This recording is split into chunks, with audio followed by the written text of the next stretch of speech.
Salut tout le monde et bienvenue pour ce nouveau numéro du Comics Eater Showcase.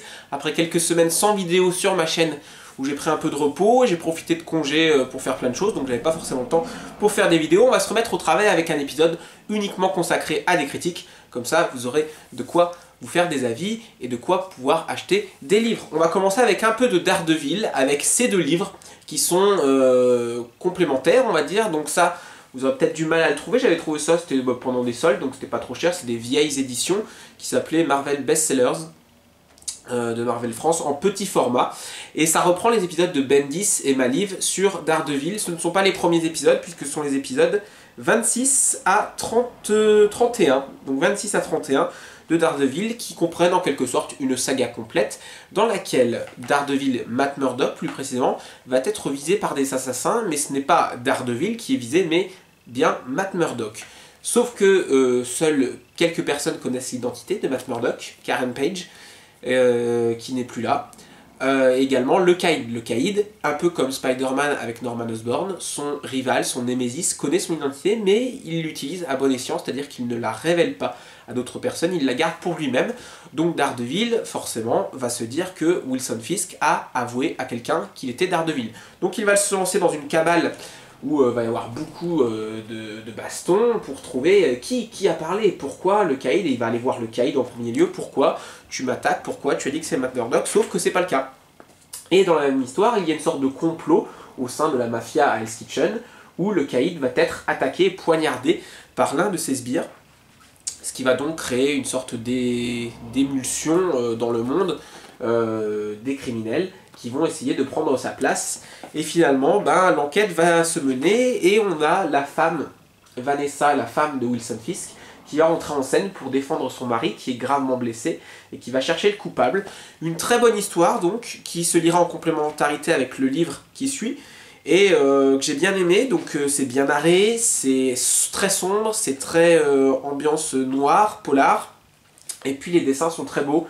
Alex Maliv est une pointure, il est très connu aujourd'hui, voilà, on va dire que voilà, ses lettres de noblesse, il les a obtenues sur ce Daredevil, donc c'est vraiment bien à lire.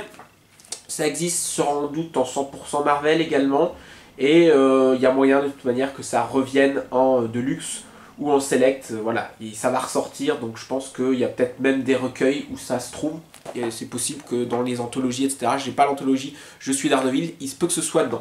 Donc une très bonne histoire, dont la suite, alors certes c'est beaucoup plus loin, puisque là on change d'auteur, on arrive donc dans du Deluxe, ça vient de ressortir à 18 € seulement, donc ça vaut vraiment le coup, parce que c'est un vrai Deluxe, un gros Deluxe qui normalement coûte une 25-28 €. C'est cette fois les épisodes de Ed Brubaker, donc évidemment sur Daredevil on pense toujours tout de suite à Brian Michael Bendis, mais il ne faut pas oublier que Ed Brubaker juste après a fait un run d'anthologie également.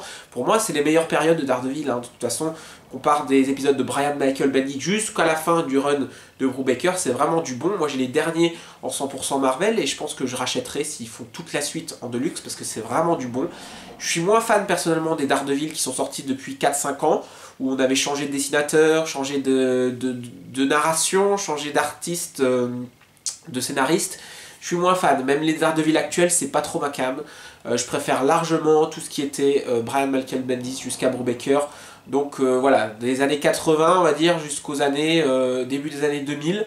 Voilà, après à partir de 2010-2008 c'est moins bon. Donc ici c'est les épisodes de Ed Brubaker et Michael Lark de Daredevil, le diable en cavale. Ce sont, alors je crois que c'est les premiers épisodes du run, on va vérifier si je me trompe pas. Ah, c'est pas rebooté donc oui, donc là c'est les épisodes. Donc Daredevil de 1998, ça date 82 à 87, puis 88, puis 89 à 93. Donc c'est la version 98 de Daredevil qui a été publiée entre 2006 et 2007, je pense, en France.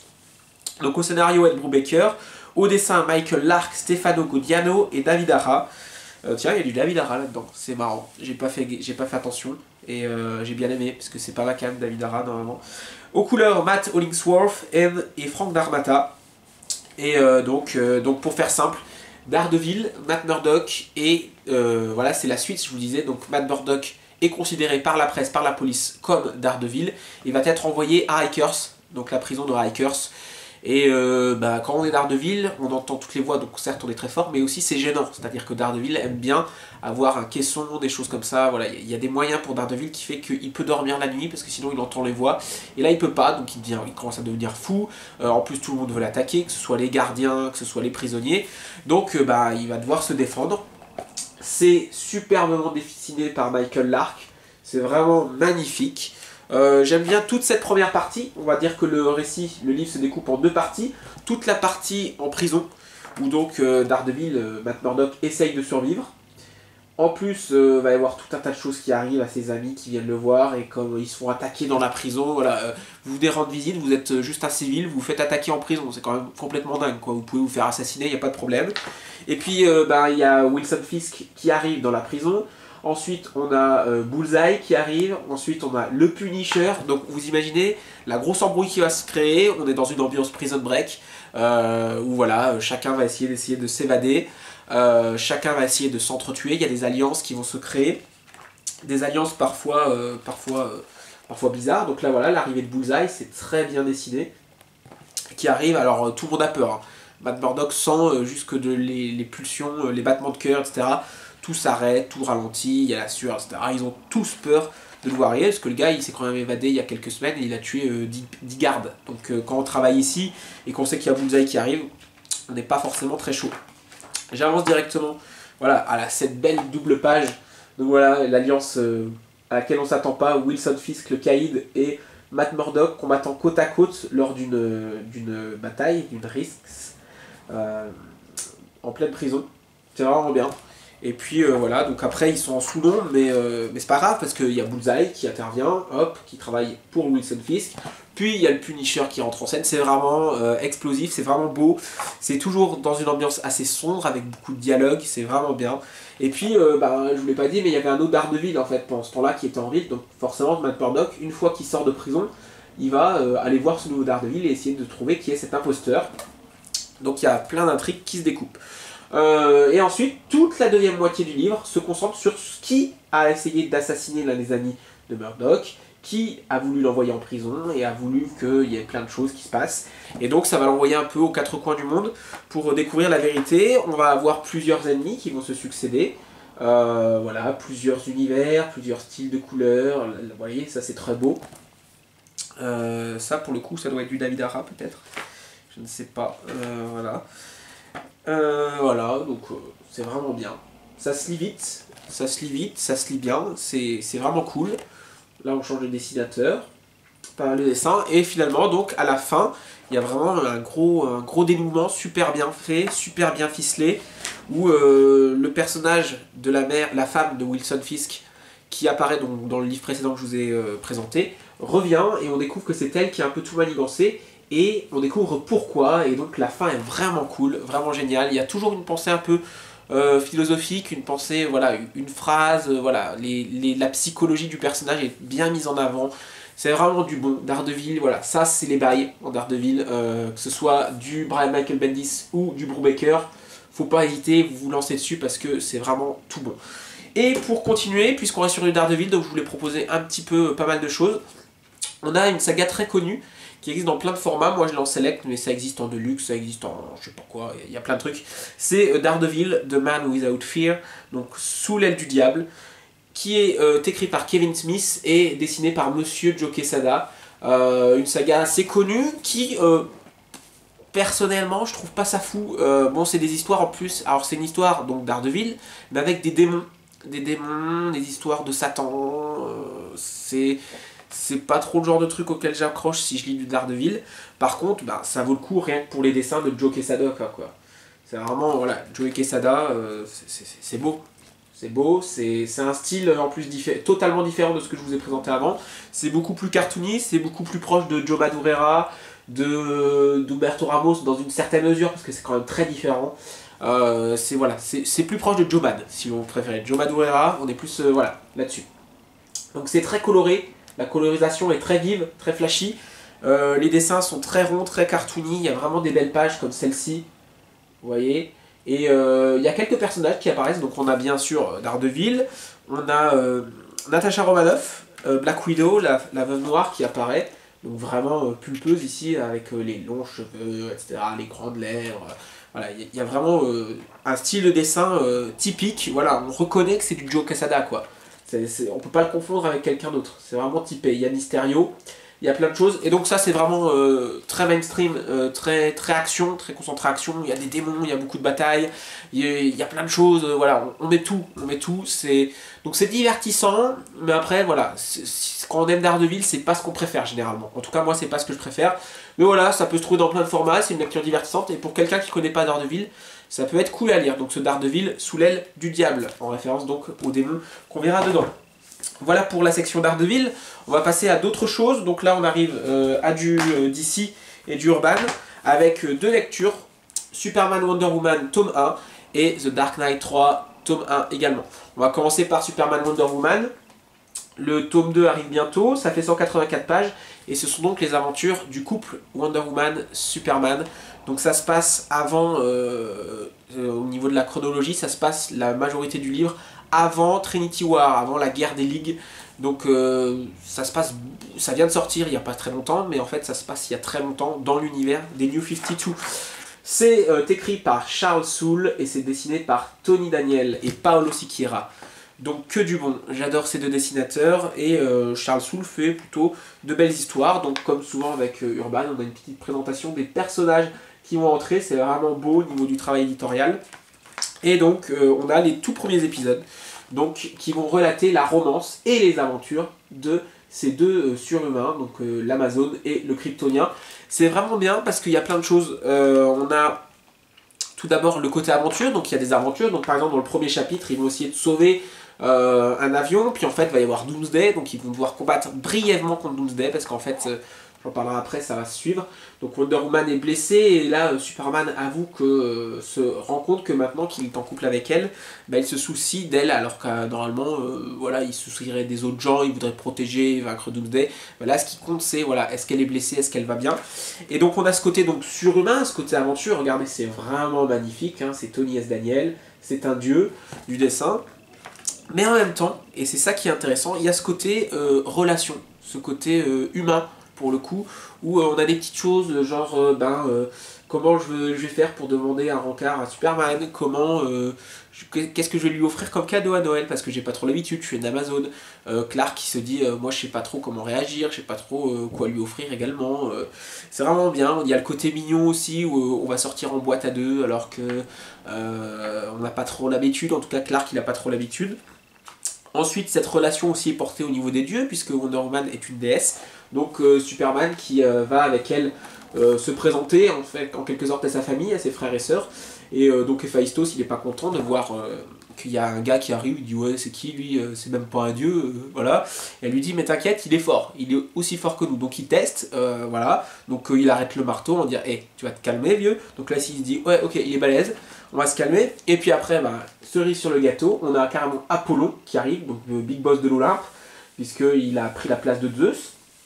Et donc là, ils se foutent de la figure de Wonder Woman en disant ah t'as pris un mortel, alors en plus il c'est faible, qu'est-ce qu'il fait là, c'est trop la honte, toi t'es la déesse quand même, déesse de la guerre. Alors là elle l'est pas encore à ce moment là, mais voilà c'est en quelque sorte la déesse de la guerre, et elle fricote avec un petit extraterrestre en plus, parce qu'en plus ils sont racistes les Olympiens, c'est à dire que le gars c'est même pas un terrien, donc ils aiment pas quoi, ils préféreraient un terrien tout simple que un gars qui vient de Krypton. Ils savent pas ce que c'est Krypton. Donc pour des dieux en plus c'est nul parce qu'ils connaissent même pas Krypton.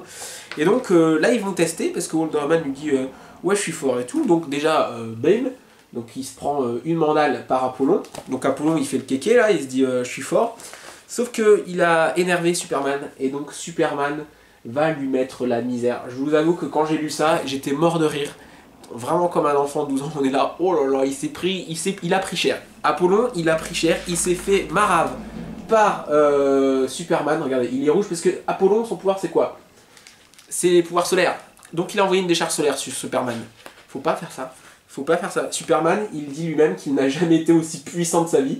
Il le met un uppercut qui t'envoie au sommet de l'Olympe. Apollon, voilà. Apollon, il a compris qu'il fallait pas chercher. C'est vraiment magique, c'est vraiment fun à lire. Donc ça, c'est les premiers épisodes. Ensuite, on arrive à toute une partie où on a les évadés de la zone fantôme. Donc on a vu Doomsday un peu plus tôt. Et là, c'est Zod qui va se libérer de la zone fantôme. Zod qui se fait ici passer, parce qu'on ne le connaît pas encore, hein, c'est dans l'univers New 52, donc Superman ne sait pas qui est Zod, il pense même qu'il est gentil, donc on a la Justice League of America qui arrive, donc un petit caméo de la Justice League qui essaye de vaincre Zod qui n'y arrive pas, parce qu'il est kryptonien, donc il est super fort, et donc le super couple arrive pour le capturer, et il se rend compte que c'est un kryptonien, qu'il est sorti de la zone fantôme, nanani nanana, et Zod il essaye de faire le gentil en disant ouais je sais, faut te méfier de moi, donc emprisonne-moi, et tu verras bientôt que je suis gentil, alors qu'en fait c'est un enfoiré. Zod c'est toujours un enfoiré, voilà, il se libère tout seul, il va fouiner un peu dans les archives de la forteresse de Superman, et son but est de libérer Faora, son allié qu'on a pu voir dans le film Man of Steel également. Donc voilà, là il la libère, c'est vraiment beau et bien dessiné. Et du coup ils vont combattre, donc Superman il a un peu de mal parce que combattre deux personnes en même temps c'est pas facile. Donc il a beaucoup de mal. En plus il est seul parce que Wonder Woman est partie sur son île. Elle est partie rendre hommage à sa mère pour expliquer justement un peu comment l'enfant, maman j'ai trouvé un copain, il est super sympa, il est super puissant, etc. Puis elle va combattre en même temps, donc beau dessin parce que voilà, la Wonder Woman de Tony S. Daniel je pense que c'est la plus belle qui existe. Donc combat, et puis finalement Wonder Woman arrive quand même sur le lieu de l'action, et puis ça va se battre un peu à 2 contre 2, et Wonder Woman elle va éclater les deux autres. C'est plus Superman qui a eu du mal dans tout ça, et on découvre qu'en fait c'est Apollon qui a de la rancœur, parce que c'est quand même le dieu, le chef de l'Olympe, donc il a pas trop aimé se faire violenter par Superman, donc du coup il aide, en fait c'est lui qui a libéré, c'est lui qui aide Faora et Zod, qui ont pour but de libérer en fait toute une armée de la zone fantôme pour prendre le contrôle de la Terre. Et donc ils vont aller voir Héphaïstos, à nouveau, Superman et Wonder Woman, pour obtenir une tenue qui va les rendre invisibles, comme ça ils ne sont pas détectés. Et en plus ils obtiennent un espèce de pouvoir de l'amitié en quelque sorte, où en joignant leurs mains ils vont faire une sorte d'explosion solaire, et donc voilà. Voilà, ils ont fait une putain d'explosion solaire et c'est super beau, ça éclate tout, mais comme il est mauvais joueur, ils ont un power-up, ils ont un buff obtenu par Apollon lui-même qui va les rendre plus forts. Et du coup, ça se passe pas très bien, hein. Wonder Woman et Superman sont enfermés dans un silo nucléaire où du coup Superman n'a plus de pouvoir, Wonder Woman elle est blessée, elle a du mal avec les radiations, etc. Et finalement, ils vont faire quoi? Ils se disent, on va faire exploser la station nucléaire. Et puis voilà, c'est bien, c'est fini. Et il se passe encore 2-3 choses après. C'est assez, voilà, l'image est assez émouvante celle-ci, où on voit Superman qui a quasiment un squelette, et Wonder Woman dans la cape, qu'il essaye de protéger. Et puis après on découvre que c'est pas aussi triste que ça, ils ont survécu évidemment, même s'il y a eu des blessés. Et ils vont essayer de reprendre, voilà, ils se sont pas vus du coup pendant un petit moment, et on revient sur une relation un peu plus humaine, le côté humain de la relation. Donc je vous disais, voilà, ils vont faire une petite sortie à deux. C'est vraiment frais, c'est vraiment rafraîchissant, et j'ai bien aimé parce qu'il y a un côté olympien justement pour le coup. En plus on a les dieux, ou voilà, des surhommes qui évoluent dans un monde au milieu de nous. Il y a le côté très humain, très relationnel, presque en adolescent, puisqu'en fait justement ils ont eu des relations avant, mais une relation de ce type-là, ils en ont jamais eu. C'est le fait de sortir avec quelqu'un qui fait partie de son univers, des surhumains, des gens, des méta-humains, comme on les appelle, de quelqu'un qui est aussi puissant l'un que l'autre, quelqu'un qui a des devoirs, qui a une certaine... même c'est une déesse quand même, et donc ils se retrouvent, c'est la première fois pour eux, donc c'est comme des adolescents.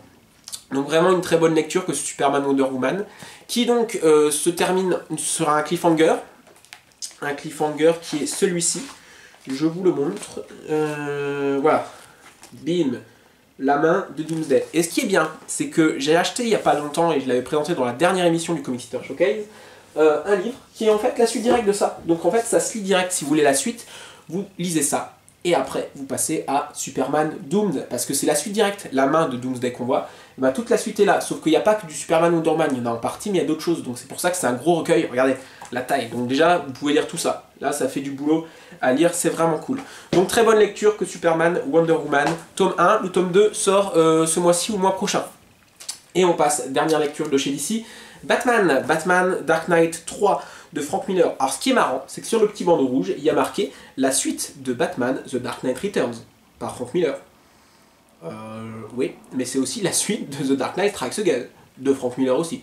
Donc c'est marrant comme on oublie, on essaye de nous faire oublier qu'il y avait Dark Knight Strikes Again aussi, hein, c'est la suite de ça, hein, après tout, ce qu'on dit bien dans le résumé, mais on essaye de dire, non, on oublie, il n'existe pas ce livre.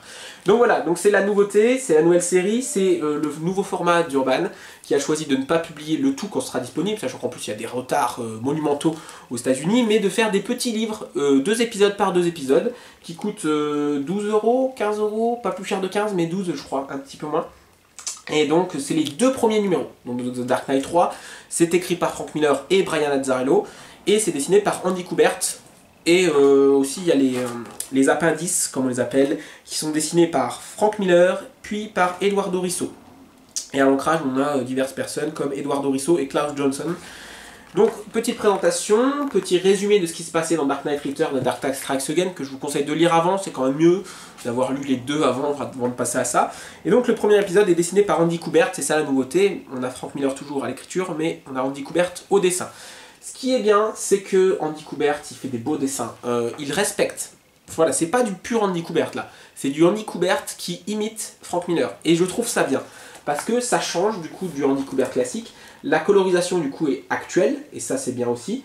Et j'aime bien le dessin. Donc on retrouve des choses, il y a vraiment des belles pages. Je range le petit bandeau rouge parce qu'il est cool. Voilà, ça j'aime bien. Double page super belle. Les petites vignettes avec les journalistes qui fait totalement écho aux 2 premiers livres. On avait voilà, cette critique de la presse et de la société. Et puis là, voilà, on passe d'un univers à l'autre, d'une colorisation à une autre.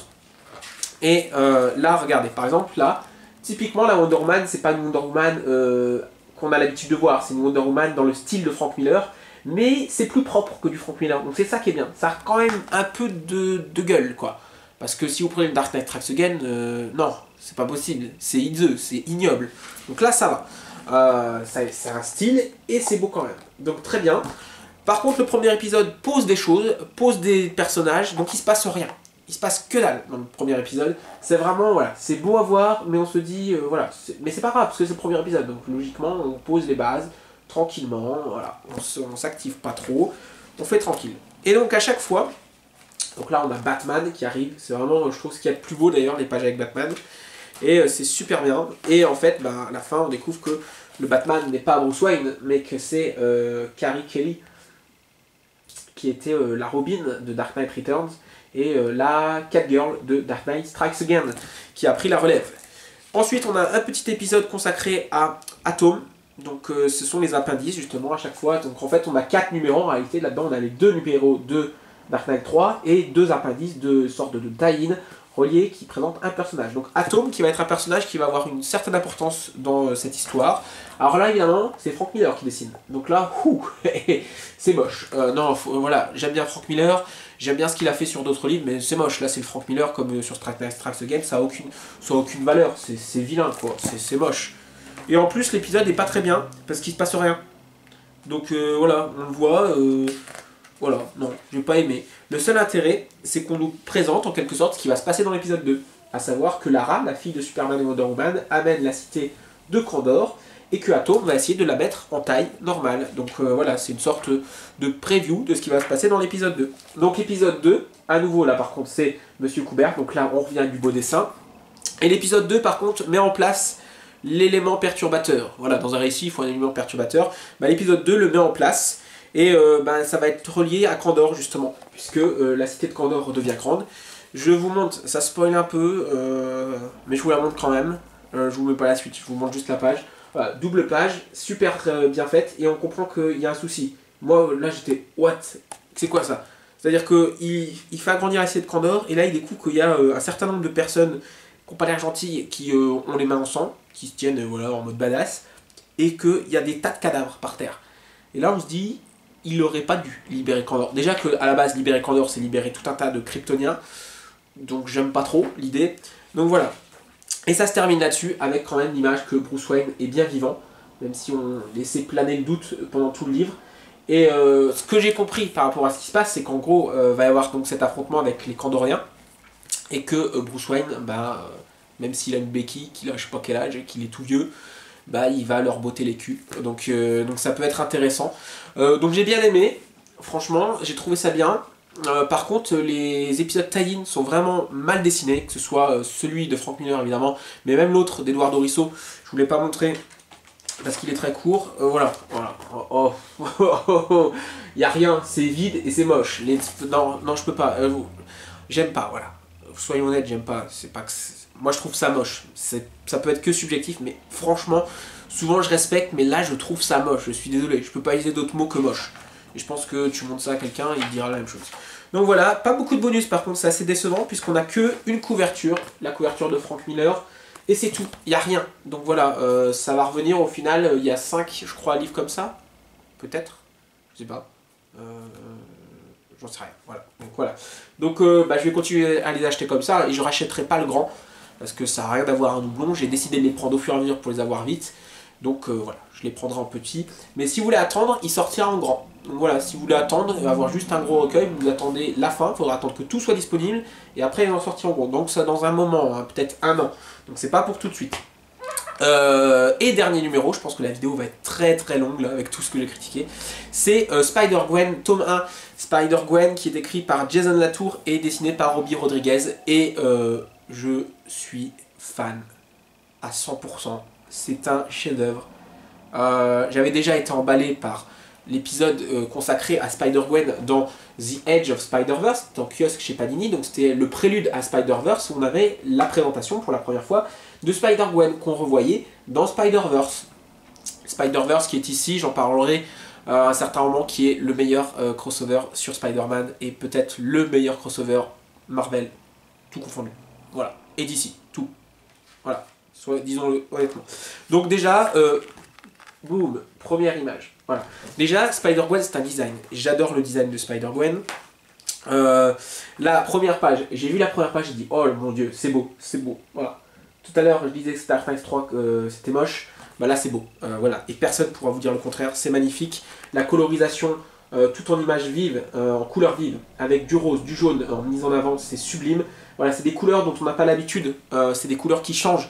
Voilà, le vert, le jaune, c'est une colorisation particulière qui convient bien au style. Il y a un style Spider-Gwen. Par contre, le style écriture, c'est plus le style Spider-Man.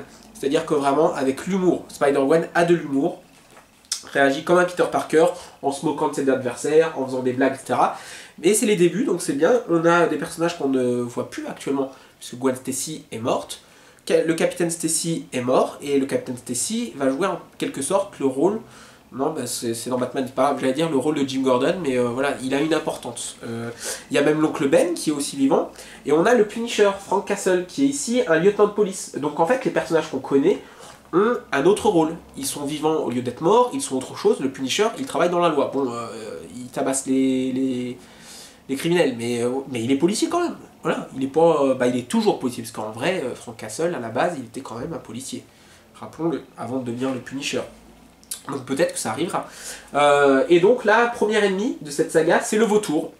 Spider-Gwen se retrouve confrontée au vautour, et donc à la mode Spider-Man, elle va taguer des trucs pour essayer de l'attirer, donc du genre ton nid c'est le bordel, le pet qui pue, le vautour avec un petit oiseau qu'on a quick, et en plus elle marque et tu lis des comics pourris dans celle-là. Donc c'est quand même intéressant, il y a quand même beaucoup d'humour. On a Spider-Cochon, Spider-Ham qui arrive, parce qu'elle a pris un coup sur la tête. Et puis il y a plein d'intrigues sur la vie en tant que personne de Gwen Stacy, parce que c'est ses débuts, elle n'arrive pas trop à combiner les deux. La relation avec son père policier, c'est pas facile. Le groupe des Mary Janes, qui est un groupe de rock, bah, elle l'a quitté, mais voilà, elle a envie d'y retourner, il y a plein de choses qui se passent. Et puis elle doit déjà faire avec l'identité secrète. Elle a du mal à devoir cacher son identité secrète, la police veut savoir qui elle est, le Punisher Frank Castle va intervenir, donc on a le vautour qui rentre carrément dans la maison de Gwen Stacy parce qu'il veut s'attaquer à son père, et puis une fois qu'elle a combattu le vautour, ben grosse surprise parce qu'on s'éclate, mais là boum, Frank Castle il est policier, mais il y a quand même le t-shirt Punisher, le masque, les deux matraques. C'est vraiment bien quoi, c'est vraiment frais, ça reprend des connaissances mais ça les modifie totalement. Et puis on a un autre personnage que j'aime beaucoup ici, qui j'espère sera un gros némésis, un personnage qu'on va approfondir, c'est Daredevil. Daredevil ici est l'avocat, travaille pour Wilson Fisk, il travaille pour les criminels et semble être un vilain vraiment machiavélique et très posé. On a aussi le personnage de Black Cat, Felicia Hardy qui est présente. Il y a vraiment beaucoup de personnages introduits en un seul volume, et puis voilà, on voit qu'il est balèze quoi. Daredevil, par contre, c'est pas Daredevil, hein, c'est vraiment Matt Murdock. Hein. Matt Murdock avec le costume 3 pièces, la canne, les lunettes, c'est vraiment badass quoi. J'adore. Parce que ça fait vraiment le vrai vilain quoi. Le vrai vilain, et c'est en plus lui qui manipule tout. Donc là, à la fin de ce premier tome, on se dit que le gros méchant de Spider-Gwen actuellement, c'est Matt Murdock. Donc ça, c'est vraiment cool. Donc Spider-Gwen, c'est une lecture à avoir à 100%. C'est beau, voilà. On fait des éloges sur la nouvelle Miss Marvel, etc. Tout ça parce qu'on a pris un personnage où on voulait dire, voilà, on est super évolutif. Non, non. Franchement, optez pour ça, c'est 100 fois mieux. Ça, c'est 100 fois plus frais que la Miss Marvel ou d'autres choses. C'est vraiment cool, il y a vraiment de la recherche. Et voilà, pour le côté girly, même les filles s'y retrouvent. Ceux qui ont apprécié le Bad Girl de Babstar vont se retrouver là-dedans, puisque ça correspond un peu, mais moi j'apprécie beaucoup plus ça que le Bad Girl de Babstar. Donc voilà pour les lectures de ce mois-ci, j'espère que vous aurez trouvé votre bonheur. On se retrouve bientôt pour une nouvelle vidéo. D'ici là, portez-vous bien. Ciao les amis.